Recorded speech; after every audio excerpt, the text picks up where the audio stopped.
Hello, this is Jim Schaefer, executive producer and host of Rip Rap, the academic book television program.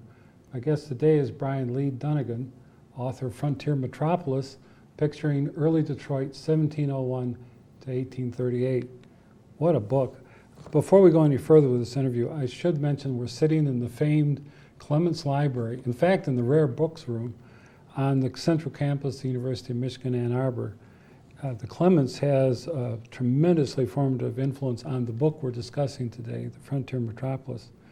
Could you possibly share how your book evolved and the special role that Clements has had in this project, which has taken decades to complete? Of particular interest are the roles of people like Ralph G. Adams. Right, Jim. The Clements Library has been open in business at the University of Michigan since 1923, and Randolph Adams was the first director of the library, and he sort of led it through its formative years. And sometime in the late 1930s, he seems to have developed an interest in the imagery of early Detroit before photography, and he began to wonder what early Detroit actually looked like. He'd seen all kinds of later reconstructions and drawings that were made late in the 19th century and engravings that had been published in American magazines and school books and things like that. But he was very interested in the genuine images that were drawn in the years before photography became common. And by the early 1940s, he was doing quite a bit of research, and he was attempting to locate these images. He was attempting to try to document them to find out just how genuine they were, what they dated to. And he played around with that through the 40s. He published one small article in, I think, about 1944. And then the project lapsed, and Adams himself died in the early 1950s. And so that was the end of his project. And in the course of that time, he had been able to identify about 60 genuine pre-photographic images of early Detroit. And so the notebooks and the photographs that he had collected over those years were sitting in a couple of big file folders and notebooks when I arrived at the Clements Library in 1996. And at that time, the current director, who is a man by the name of John Dan, and a very persuasive individual indeed, started talking to me and suggesting that it might be a great idea if I were to pick up on this work and try to finish it in time for Detroit's tricentennial, because of course that's being celebrated still this year with a lot of the big events going on last summer. And 1996, late 96, early 97 didn't give an awful lot of time to try to finish this project, but in fact we were just able to do it. Well, there's several questions that came to mind as I was listening to you talk. One of them is the images themselves. This is the pre-photographic era, as you point out in the book, and the whole project of pulling all this together looks massive. Well, it was done fairly quickly. Fortunately, as I said, Adams had found about 60 images, and over the next 2.5 years, I was able to find another 140 or so. And some of these were known. They had appeared in the years since Adams had finished his research. And others appeared because of simply asking. I mean, there were a lot of institutions and collections that had never been approached by anyone interested in this particular subject. But you mentioned, you touched on the idea of photography or images before photography. And I think something that we really need to realize is that they're relatively rare for any place in the world, any place in the Americas. We see so many photographic images in the course of a single day. We know what the dark side of the moon looks like thanks to photography. Most people in Europe had no idea what American scenes looked like in the 18th and the early 19th century because they really had no opportunity for seeing images. If they did see an image, it might be a map, or occasionally they might see an engraving that was published in a magazine or something like that, and that was just about it. Well, and as we videotape this interview, it's about 3 weeks after the terrorist attacks in New York and Washington, D.C., and you had mentioned to me before the interview about there were probably more images taken in a few seconds during that event than, all this effort to find out just a few. Without a doubt. I mean, and there is one horrifying and terrible event in the long history of a great city. In the case of Detroit, the final count was about 200 images in the years from the founding of the place in 1701 until 1838. Well, and I noticed in the book there's maps, there's even China. That was a very fun part of the search, to see what sorts of images could be uncovered. And of course, we would all automatically think of maps, either drawn or printed.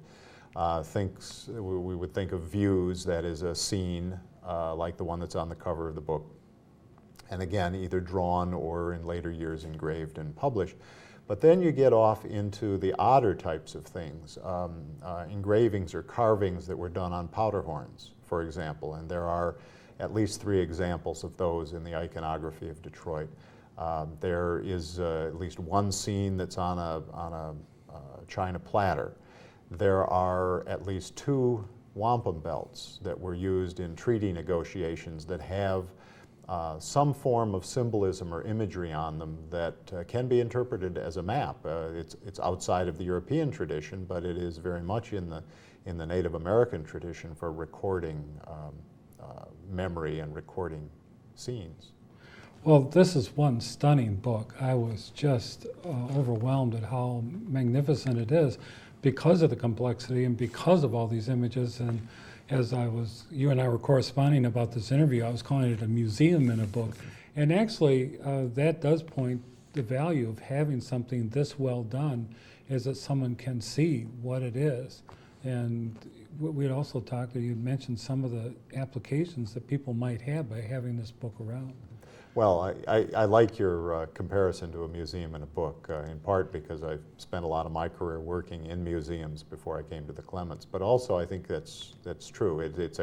It's technically what would be called an iconography, or a collection of images, and one of the benefits of having them all together, and in fact of the 200 images of Detroit that I was able to find, there are about 180 of them reproduced in the book. The other 20 are items that were either so repetitive of another map that it was pointless to use them, or in a few cases were so badly damaged or worn from use that they couldn't be photographed, and therefore we couldn't use them, but it was really nothing significant. But by putting them all together in one place and trying to date them properly and get them into some kind of a chronological order, I think it gives scholars of the future an opportunity to have this baseline of what Detroit looked like before you could capture its image in photography. And you can see how the place developed. You can see, in some cases, how one particular composition was copied or pirated or repeated or used over and over again, upgraded in the case of a map. And there are certain maps in there that were being produced as late as the War of 1812 that are actually based on maps that were drawn 50, 60 years earlier than that. Well, one of the things that I really liked was the way you blended historical events and people in history with the map. So it's not just a collection of cartography and that kind of thing of documenting place, but there also is the human element, and there's nice stories about that you incorporate as you're going through this chronological account. There's a lot of humanity in these images, I think, and some more than others. Some are much more appealing or evocative than others, but they all have a story to tell. And part of the story is contained in what you see when you look at the image, and part of the story is actually, as Paul Harvey would say, the rest of the story. It's behind the scenes, and sometimes if you know more about who did the work, why they did the work, who they did it for, what their particular motivations happen to be, you can make some real judgments about the usefulness of these images. And military officers and surveyors and land speculators would all put a little different twist on the images that they produced based on what their ultimate goals were. And spread throughout the text, there's these little vignettes with portrait, underneath the portrait that they had. Well, when we started putting this together, one of my first thoughts within weeks, really, of starting to review Adams' images and then start looking for new images was that while maps, and many of these images are maps, while maps and views and sketches are interesting, it would be nice to have some faces involved. And so while we ended up with 180 Detroit images, I think there are about 100 or 105 images of people who lived in Detroit, they were from Detroit, they visited Detroit, they had some particular connection with Detroit at that time. And I tried to apply the same standards to those images as I had to the images of Detroit. That is, they needed to be contemporary images or very good later copies of a contemporary image, so that we were looking at these people and we were looking at the place just as people of the time were looking at them. Well, there's an important point underneath what you're saying too, and that is the care that was taken in selecting the images, but not only doing that, of actually documenting their origin, where they were from, the validity, the kind of their own history in a way. Well, that was critical to the whole project, because we were trying to be faithful to what Randolph Adams had begun, and that was the fun part of it. We hear a lot today about image manipulation, and today with a computer or a camera you can do all kinds of things. You can make Genghis Khan stand next to Richard Nixon if you want to.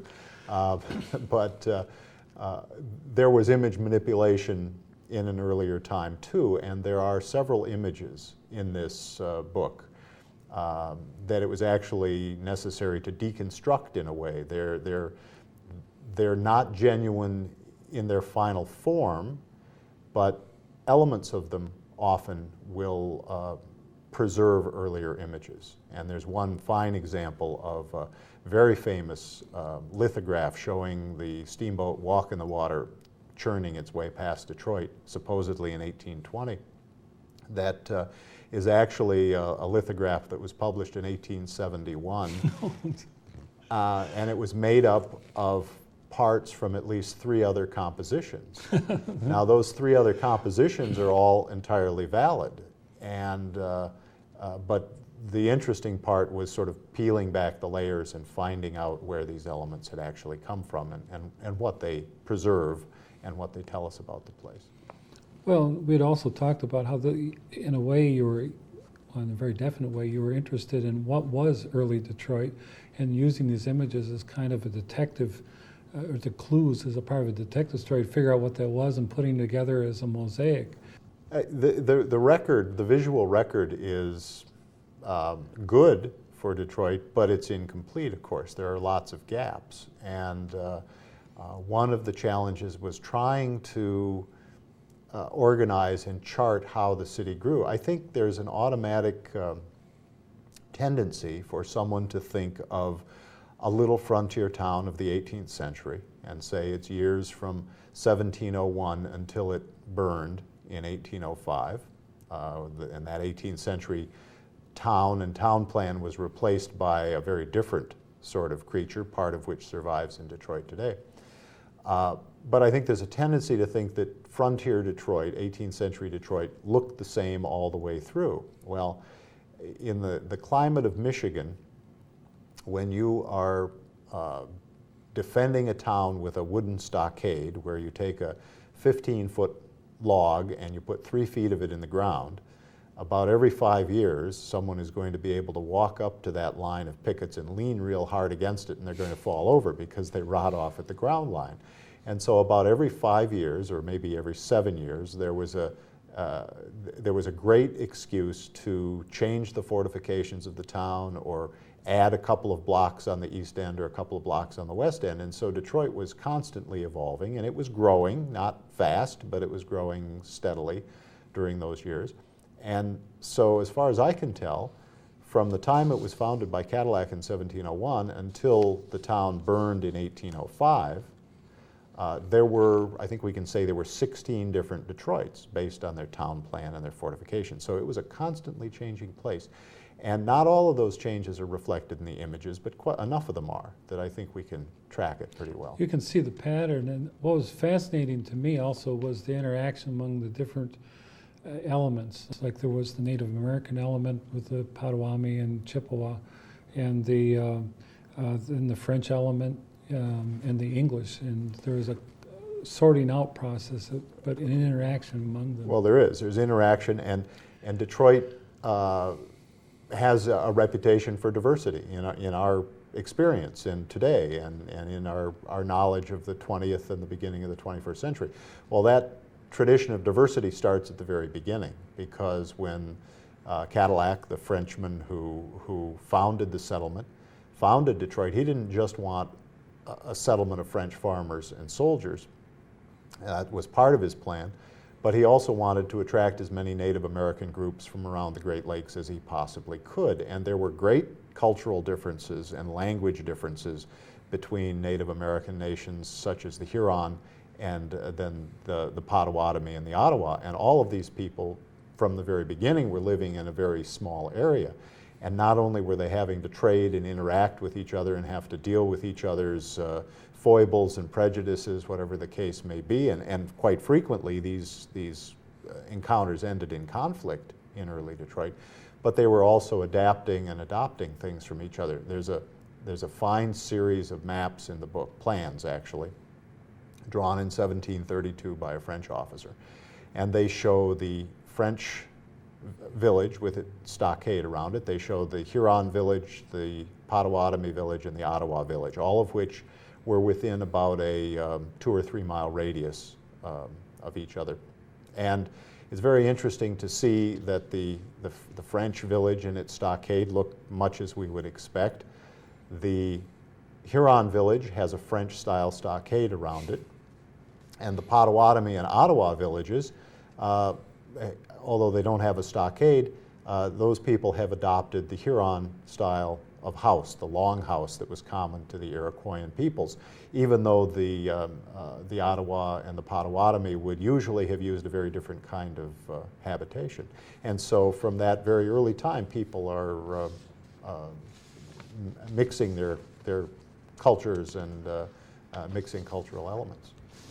Well, and you talk about Le Detroit, the forgotten city of the Straits, and actually what's fascinating is you actually give some history before 1701. Well, it was sort of necessary to get Detroit on the map for starters, and again, we know what the backside of the moon looks like, and for Europeans of the early 17th century, it was a continuously unfolding process as maps were changing regularly and new discoveries were being added and speculation was being included as to what things looked like.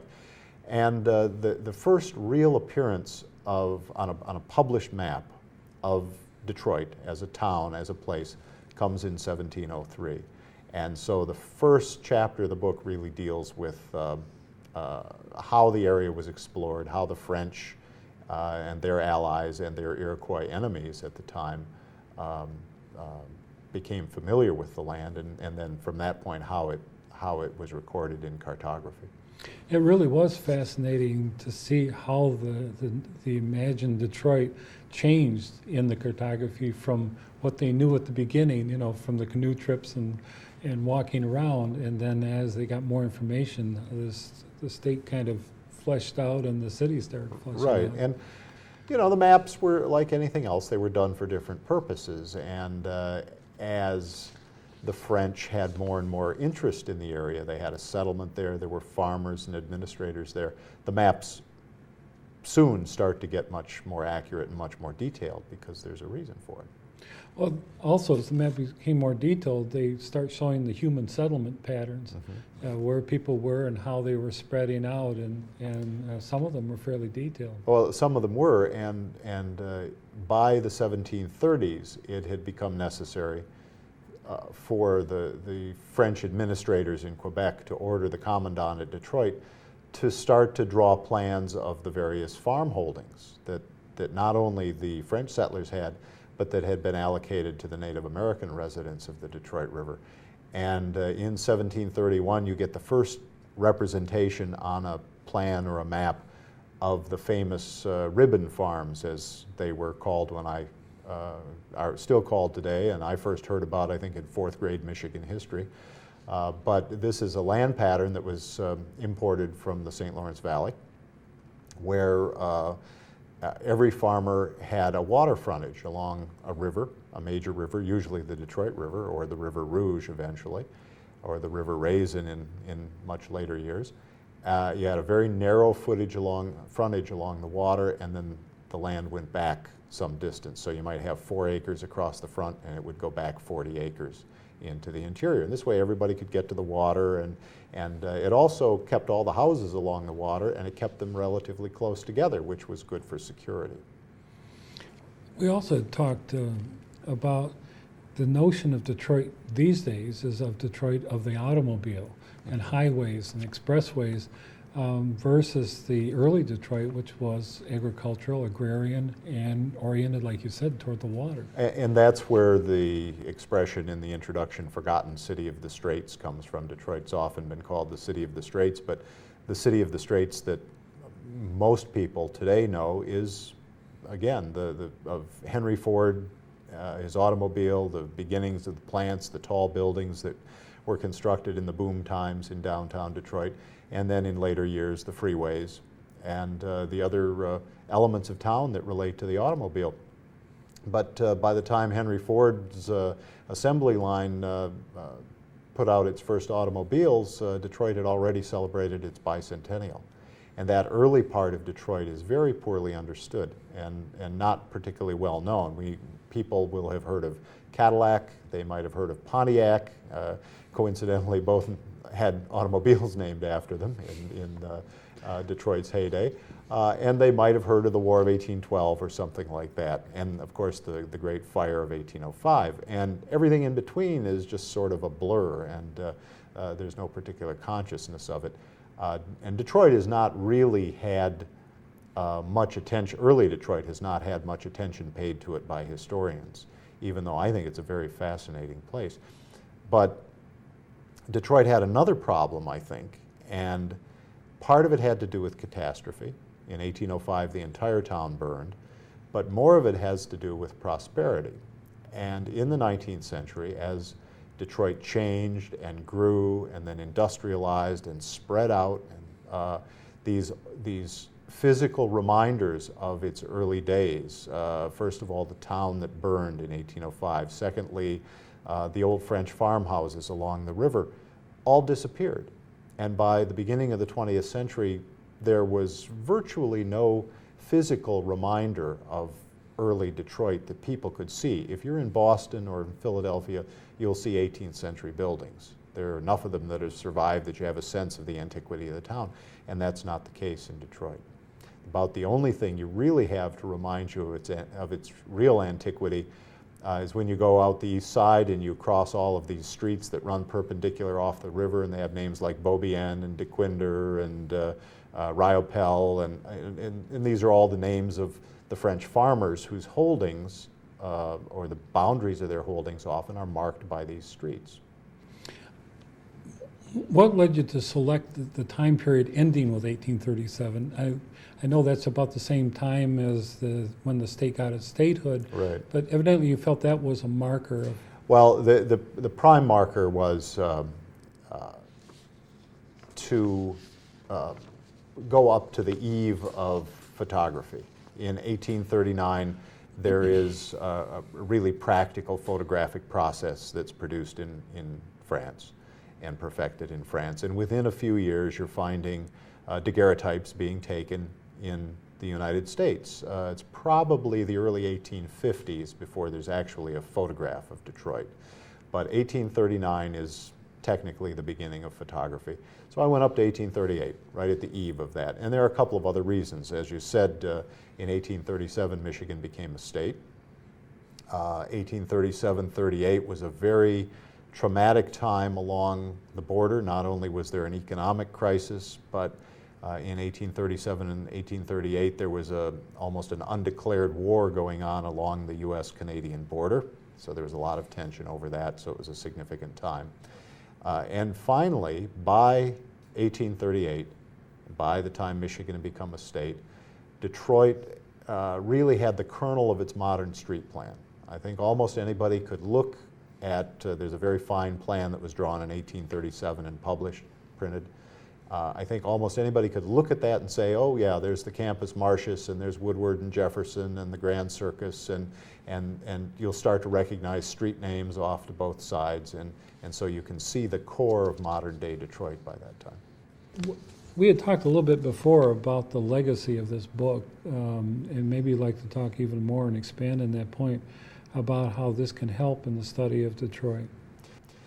Well, I hope it's going to do at least two things. One, at the very least, I hope that it's going to make historians and publishers and local historians, whoever may be interested in Detroit, appreciate the wealth of these images.